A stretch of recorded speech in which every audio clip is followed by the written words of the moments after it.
میم ذالک الکتاب لا ریب فیہ ھدی للمتقین وقال النبی صلی اللہ علیہ وسلم خیرکم من تعلم القرآن وعلمہ او کما قال علیہ الصلاۃ والسلام اللہم صلی علی سیدنا و مولانا محمد وعلى آل سیدنا و مولانا محمد وبارک وسلم۔ نہ ہو جب تک اصول زندگی قرآنی، نہیں ممکن مساوات و اخوت کی فراوانی۔ کیوں نہ ہو ممتاز اسلام دنیا بھر کے دینوں میں، وہاں مذہب کتابوں میں، یہاں قرآن سینوں میں۔ اور ہر ابتدا سے پہلے ہر انتہا کے بعد ذات نبی بلند ہے ذات خدا کے بعد۔ یوں تو دنیا میں بہت سے لوگ ہیں احترام کے قابل، میں سب کو مانتا ہوں مگر مصطفیٰ کے بعد۔ میرے واجب الاحترام قابل سے احترام دوستوں، ساتھیوں، بزرگوں، آج انتہائی پررونق اور روح پرور ایمانی وجدانی تقریب کا انعقاد پذیر ہے، اور مبارکباد کے یقیناً مستحق ہے حافظ محمد عمر اور حافظ محمد کے والدین اور ان کے رشتہ داران، فیملیز، اور ان کے ساتھ ساتھ ان کے اساتذہ کرام، محتممین اور منتظمین، جنہوں نے شب و روز محنت کر کے ان بچوں کو یہاں تک پہنچایا۔ اللہ تعالیٰ ان کا پڑھنا، قرآن پاک کو سینے میں محفوظ کرنا اور آگے چل کر اس کے مطابق احکامات پر عمل پیرا ہونا، اور اس کی نشر و اشاعت، دعوت و تبلیغ، تعلیم اور ترویج کے لیے اللہ تعالیٰ ان کو قبول فرمائے۔ میں مختصر بات کروں گا، مجمع سے مخاطب ہوں گا کہ جن جن کی کرسیاں جو ہے وہ اگر قبلے سے آؤٹ ہے، قبلہ ابھی اس وقت ہمارا رخ ہے، وہ کچھ وقت کے لیے کرسیوں کے رخ کو ہمارے اس قبلے کی طرف کر لیں۔ میں جلد جلد گفتگو کروں گا، اس کے لیے سماعت تیز ہونی ضروری ہوگی، چونکہ اکابر موجود ہے۔ استاذ الاساتذہ حضرت الشیخ مولانا شیر غازی صاحب، اور ان کے سامنے گفتگو کرنا سورج کو چراغ دکھلانا ہے۔ بار کے حکم کی تعمیل بجاوری کرتے ہوئے ایک دو بات کر کے آپ سے اجازت چاہوں گا۔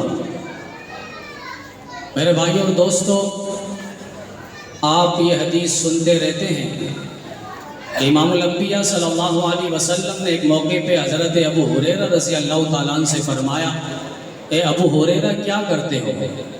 ابو ہریرہ رضی اللہ تعالیٰ عنہ نے فرمایا، آقا قرآن پاک کی تلاوت کرتا ہوں، قرآن پڑھتا ہوں۔ امام الانبیاء صلی اللہ علیہ وسلم نے فرمایا، ابو ہریرہ قرآن پڑھا کرو، اللہ کی رحمت تمہاری قبر کی طرف اس طرح آئے گی جس طرح حاجی لوگ احرام کی صورت میں بیت اللہ کی طرف آتے ہیں۔ آپ نے یہ حدیث بھی سنی ہوگی کہ جو قرآن پاک کو پڑھتا ہے اٹک اٹک کر اس کو دوہرا اور ڈبل اجر ملتا ہے۔ آپ نے یہ حدیث بھی سنی ہوگی کہ امام الانبیاء صلی اللہ علیہ وسلم نے فرمایا، تم میں بہترین شخص وہ ہے جو قرآن کریم کو سیکھے اور دوسرے کو سکھائے۔ آپ نے یہ حدیث بھی سنی ہوگی فضائل اعمال کے اندر، حضرت شیخ الحدیث مولانا زکریا کاندھیلوی رحمۃ اللہ علیہ نے فرمایا، صرف حفظ قرآن نہیں، ناظرہ کی تکمیل کروا دو، اللہ تعالیٰ والدین کی مغفرت فرما دیتے ہیں۔ آپ نے یہ حدیث بھی سنی ہوگی کہ جو الف لام میم پڑھتا ہے تو الف لام میم پر اس کو 30 نیکیاں ملتی ہیں، الف پر 10 نیکی، لام پر 10 نیکی اور میم پر 10 نیکی۔ حضرت مولانا یحییٰ عباسی صاحب مدظ العالی اپنے بیان پہ ارشاد فرما رہے تھے کہ الف ایک حرف پڑھنے پر 10 نیکیاں ملتی ہے اور 10 درجات بلند ہوتے ہیں، 10 گناہ اللہ تعالیٰ معاف فرماتا ہے۔ جو بغیر وضو کے بغیر پکڑے قرآن پاک کو پڑھتا ہے، اللہ تعالیٰ اس کو 10 نیکیاں دیتا ہے، اور جو وضو کر کے قرآن پاک کو پکڑ کے پڑھتا ہے، اللہ تعالیٰ اس کو ایک حرف پر 10 نہیں 25 نیکیاں دیتا ہے، 25 گناہ معاف کرتا ہے، 25 درجات اس کے بلند کرتا ہے۔ پھر نفل نماز میں کوئی قرآن پاک کی تلاوت کرتا ہے تو 1 حرف پر اسے 50 نیکیاں ملتی ہے، 50 گناہ معاف ہوتے ہیں، 50 درجات بلند ہوتے ہیں۔ پھر فرض نماز میں کوئی قرآن پاک کی تلاوت کرتا ہے تو اسے 1 حرف پر 100 نیکیاں ملتی ہے، 100 درجات بلند ہوتے ہیں، 100 گناہ معاف ہوتے ہیں۔ پھر رمضان المبارک میں کوئی قرآن پاک کی تلاوت کرتا ہے تو 1 حرف پر 7000 نیکیاں ملتی ہے، 7000 گناہ معاف ہوتے ہیں، 7000 درجات بلند ہوتے ہیں۔ پھر اسی قرآن پاک کو بیت اللہ میں کوئی قرآن پاک کی تلاوت کرتا ہے تو وہاں پر 1 حرف پر 1,00,000 نیکیاں ملتی ہے، 1,00,000 گناہ معاف ہوتے ہیں، 1,00,000 درجات بلند ہوتے ہیں۔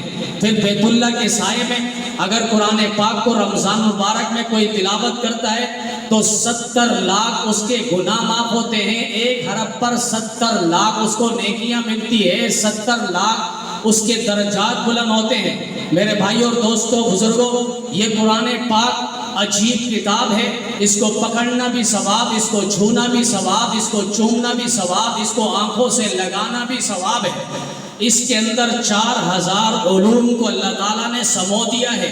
اس کے اندر آپ کو بایولوجی کا علم بھی نظر آئے گا، اس کے اندر آپ کو فزکس کا علم بھی نظر آئے گا، اس کے اندر آپ کو کیمسٹری کا علم بھی نظر آئے گا، اس کے اندر آپ کو ارضیات کا علم بھی نظر آئے گا، اس کے اندر آپ کو فہم الفلکیات کا علم بھی نظر آئے گا۔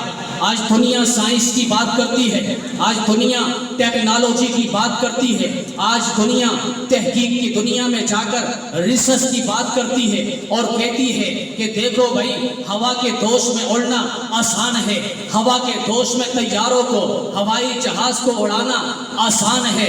میں نے کہا تم پہلے کیوں نہیں اڑے تھے؟ ہوا کے دوش میں تم نے طیارے کو کیوں نہیں اڑایا تھا؟ ہوائی جہاز کو کیوں نہیں اڑایا تھا؟ نبی کریم صلی اللہ علیہ وسلم کی آمد سے قبل نوح کا زمانہ تھا، آدم کا بھی زمانہ تھا، شیش کا بھی زمانہ تھا، داؤد کا بھی زمانہ تھا، پھر یوسف کا بھی زمانہ تھا، یعقوب کا بھی زمانہ تھا، عیسیٰ روح اللہ کا بھی زمانہ تھا۔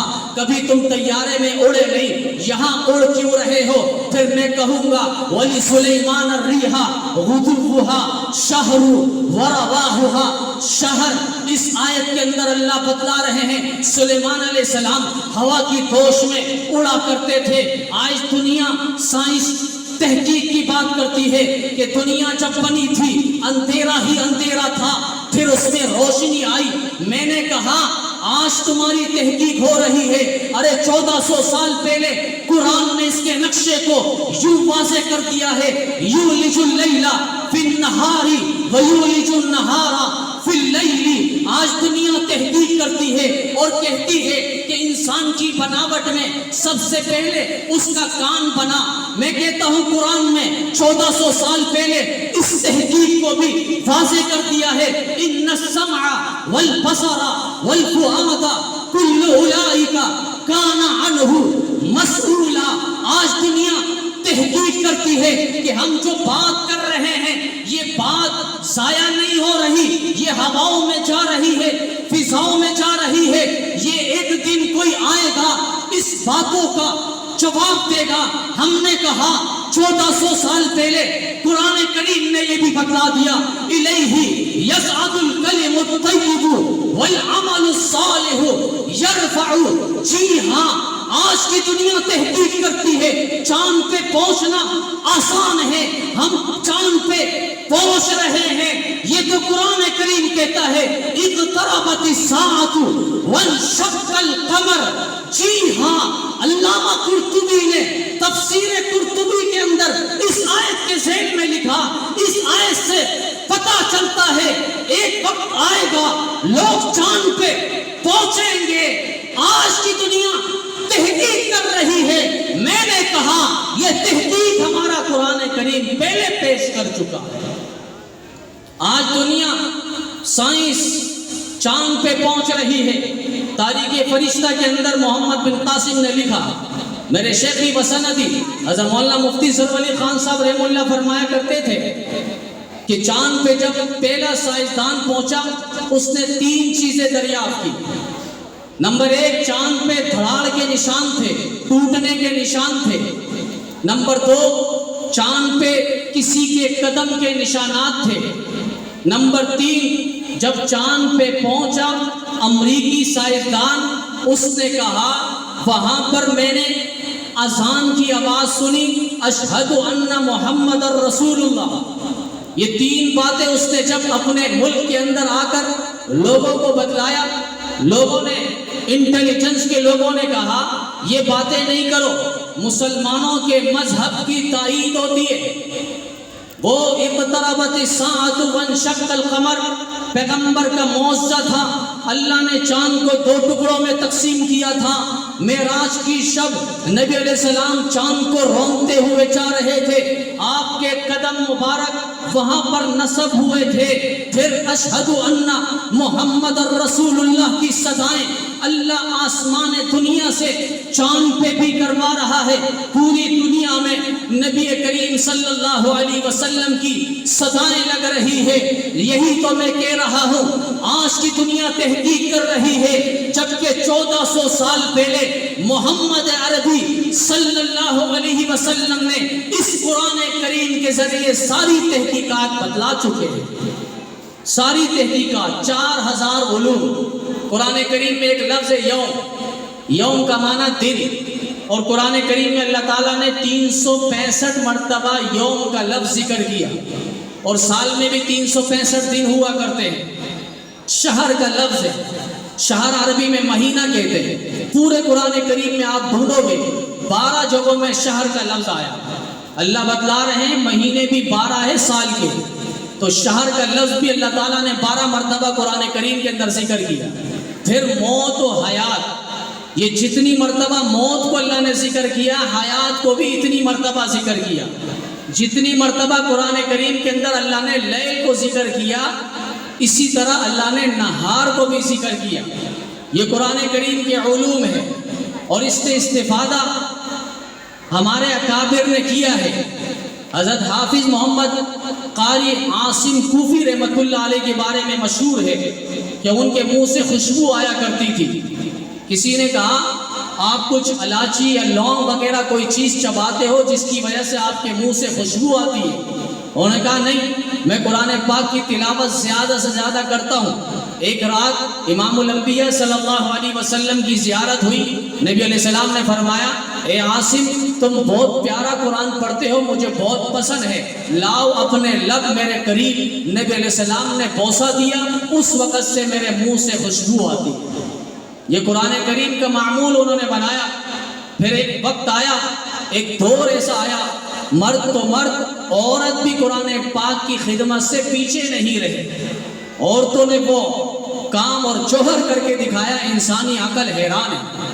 ایک بزرگ فرماتے کہ میں حج کے موسم میں تھا، میں نے ایک بڑھیا کو دیکھا، وہ پریشان حال ہے، آس پاس کوئی نہیں ہے۔ میں قریب ہوا، اماں جی آپ پریشان لگ رہی ہو؟ اماں نے جواب دیا جی ہاں، وَمَن يُضْلِلِ اللَّهُ فَلَا هَادِيَ لَهُ، جسے اللہ گمراہ کرنا چاہے، بھٹکانا چاہے، کوئی اس کو راستہ دکھا نہیں سکتا۔ یہ بزرگ سمجھنے لگے اور سمجھ گئے یہ بڑھیا کہہ رہی ہے میں راستہ بھٹک گئی ہوں۔ پھر اس بزرگ نے پوچھا اماں آپ یہاں کیوں آئی ہے؟ تو اس بڑھیا نے جواب دیا قرآن پاک کی آیت سے، الحج اشہر معلومات، حج کرنے کے لیے۔ پھر اس بزرگ نے سوال تیسرا کیا، آپ کے ساتھ آپ آئی کہاں سے ہو؟ اس بڑھیا نے جواب دیا سبحان الذی اسری بعبدہ لیلا من المسجد الحرام الی المسجد الاقصی۔ یہ بزرگ سمجھ گئے قرآن پاک کی آیت تفسیر اشاریہ بتا رہی ہے کہ یہ عورت فلسطین سے ملک شام سے آئی ہے۔ پھر سوال ہوا آپ کے ساتھ کوئی نہیں تھا، آپ کی اولاد نہیں ہے؟ انہوں نے کہا المال والبنون زینت الحیات الدنیا، مال بھی، دولت بھی، اولاد بھی، سب کچھ میرے پاس یہاں پر تھا۔ اس کے بعد پھر سوال ہوا میں آپ کو اپنی اولاد سے، آپ کے اولاد کہاں ہیں، ان کے نام کیا ہے؟ بڑھیا نے جواب دیا اور کہا اسحاق و یعقوب۔ ہر بات پہ بڑھیا قرآن پاک کی آیت سے جواب دے رہی ہے۔ پھر انہوں نے کہا بزرگ نے اگر میں آپ کو اپنے بیٹوں کے ساتھ، اپنے بیٹوں اولادوں کے ساتھ ملا دوں؟ تو بڑھیا نے کہا وتعاونوا علی البر والتقوی، اس احسان پر اللہ تعالیٰ آپ کو اجر عظیم عطا فرمائے گا۔ پھر وہ لے کر چل پڑے۔ راستے میں بڑھیا نے کہا کل للمؤمنین یغضوا من ابصارہم، مومنوں کو چاہیے اپنی نگاہ کی حفاظت کرے، ادھر ادھر نہ دیکھے۔ وہ بزرگ سمجھ گئے کہ نگاہ کی حفاظت کی مجھے درس دے رہی ہے۔ آگے چلتے چلتے راستے میں نماز کا وقت ہوا۔ اس بڑھیا نے کہا ان الصلاۃ کانت علی المؤمنین کتابا موقوتا، مومنوں پر اللہ تعالیٰ نے نماز کو فرض کر دیا ہے، نماز کا وقت ہو چکا ہے، نماز ادا کرو۔ بزرگ سمجھ گئے نماز کا کہہ رہی ہے، نماز ادا کی، آگے چل پڑے۔ ان کی اولاد آ گئی، اولادوں سے کہا حل جزاء الاحسان الا الاحسان، احسان کا بدلہ ہونا چاہیے، اس بزرگ کو کچھ دے دو۔ اس کے بعد اس بزرگ نے اولادوں سے پوچھا اور کہا کہ یہ تمہاری والدہ ہے؟ کہا جی ہاں۔ کہا اس کا تو حیران کن جملے ہے، ہر بات پر یہ قرآن پاک کی آیت پیش کرتی ہے، ہر جملے پر یہ قرآن پاک کی آیت پیش کرتی ہے، ہر سوال پر یہ قرآن پاک سے جواب دیتی ہے، یہ کیا عجیب ماجرا ہے۔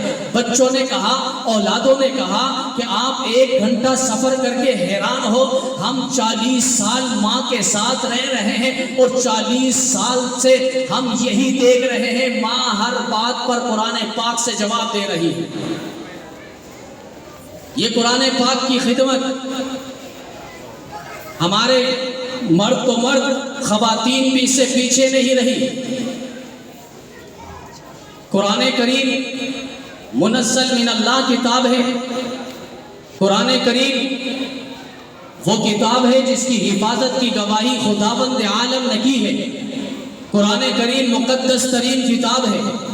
یہ وہ کتاب ہے جس کے بارے میں خداوند عالم نے فرمایا لا یأتیہ الباطل من بین یدیہ ولا من خلفہ انا نحن نزلنا الذکر وانا لہ لحافظون۔ یہ قرآن کریم وہ کتاب ہے جس کے زبر زیر پیش میں کوئی شک نہیں ہے۔ آج تک کوئی ایسا باطل نہیں آیا جس نے اس قرآن کریم کے زبر کو زیر کیا ہو، زیر کو پیش کیا ہو۔ پوری دنیا کے آسمانی کتابوں کو اٹھا لے، توریت اٹھا لے، انجیل اٹھا لے، زبور اٹھا لے، آسمانی صحیفے، تختیاں اور آپ نقوش مکتوب کوئی بھی اٹھا لے، قرآن کریم کے علاوہ باقی ساری کتابیں وہ تبدیل ہو چکی ہے۔ یحرفون الکلم عن مواضعہ، قرآن کریم کہتا ہے یہ توریت بدل چکی ہے، انجیل بدل چکی ہے، زبور بدل چکی ہے اور آپ بدل چکے ہیں۔ یہ صرف قرآن کریم من وعن باقی ہے۔ یہ باقی کیوں ہے؟ ذرا توجہ کرنا، یہ باقی کیوں ہے؟ آج پوری دنیا میں سوشل میڈیا کا زمانہ ہے، پرنٹ میڈیا کا زمانہ ہے، الیکٹرانک میڈیا کا زمانہ ہے۔ جاؤ جا کر قرآن کریم کو اٹھا لو، امریکہ سے اٹھاؤ، کینیڈا سے اٹھاؤ، انگلینڈ سے اٹھاؤ، افریقہ سے اٹھاؤ، دنیا کے جس کونے سے اٹھاؤ۔ اگر آپ نہیں جا سکتے میڈیا کھولو، سوشل میڈیا کا زمانہ ہے، افریقہ کی تراویح اٹھاؤ، امریکہ کی تراویح اٹھاؤ، پھر تراویح میں قرآن کریم کو سن لو۔ قرآن کریم میں کہیں بھی آپ کو زبر زیر پیش میں فرق نظر نہیں آئے گا۔ یہ کیا وجہ ہے؟ یہی تو وجہ ہے، اس کی حفاظت کی ذمہ داری اللہ نے لی ہے۔ پھر امام الانبیاء نے حجۃ الوداع کے موقع پہ صحابہ کو یہ قرآن کریم دیا تھا، پھر صحابہ نے 4 دھم کے عالم میں لے کر اس قرآن کریم کو پہنچایا تھا۔ جس طرح نبی سے قرآن لیا، اسی طرح امت تک اس قرآن کو پہنچایا تھا۔ جی ہاں، پہنچایا تھا، امانت کا حق ادا کیا تھا۔ اسی لیے میں کہتا ہوں ساری دنیا سے قرآن کو اٹھاؤ، کوئی زبر زیر پیش میں فرق نظر نہیں آئے گا۔ یہ قرآن کے عصمت ہونے کی بھی دلیل ہے اور صحابہ کے ایماندار ہونے کی بھی دلیل ہے۔ صحابہ ایماندار تھے، یہ قرآن کریم نبی سے لیا، مجھ آپ تک یہ قرآن کریم پہنچایا ہے۔ پھر جتنے راستے میں رکاوٹیں آئی، جتنی مشکلات آئی، مسائل کی باتیں آئی، پھر صحابہ نے ان کو خاطر میں نہیں لیا۔ یہ سین کعبہ میں ابو بکر صدیق کو قرآن پاک کی تبلیغ کے لیے گھسیٹا جا رہا ہے، یہ عمر کو مصلی رسول پہ فجر کی نماز میں قرآن پاک کی تلاوت پہ تڑپایا جا رہا ہے، یہ عثمان غنی کو اور آن کے قرآن پر بہتا ہوا لہو قربان کرنا پڑ رہا ہے۔ یہ کوفہ کی جامع مسجد پہ جاتے ہوئے علی المرتضیٰ شیر خدا کو اپنا لہو پیش کرنا پڑ رہا ہے۔ یہ دشت کربلا میں امام عالی مقام جگر گوشہ بطول خاندان نبوت کا پھول، شریعت کا اصول سیدنا حسین ابن علی رضی اللہ تعالیٰ عنہ کا پاک خون گرا ہے اور شہادت کے اس تمغے پر فائز ہوئے ہیں۔ اسی لیے میں کہا کرتا ہوں قرآن صحابہ ایک ہے، صحابہ قرآن سے جدا نہیں، قرآن صحابہ سے جدا نہیں۔ قرآن صحابہ کے پاس، صحابہ قرآن کے پاس، صحابہ قرآن میں پاس، جو بھوگے وہ خناس، جو بھوگے وہ بکواس۔ صحابہ قرآن میں پاس، صحابہ قرآن کے پاس، صحابہ نبی کے پاس، نہ دنیا الٹی لٹک جائے، نہ قرآن کو صحابہ سے جدا کیا جا سکتا ہے، نہ صحابہ کو قرآن سے جدا کیا جا سکتا ہے۔ اللہ تعالی ہم سب کو قرآن، صحابہ اور اہل بیت کو سمجھنے کی اور اس پر عمل پیرا ہونے کی توفیق بخشے۔ واخر دعوانا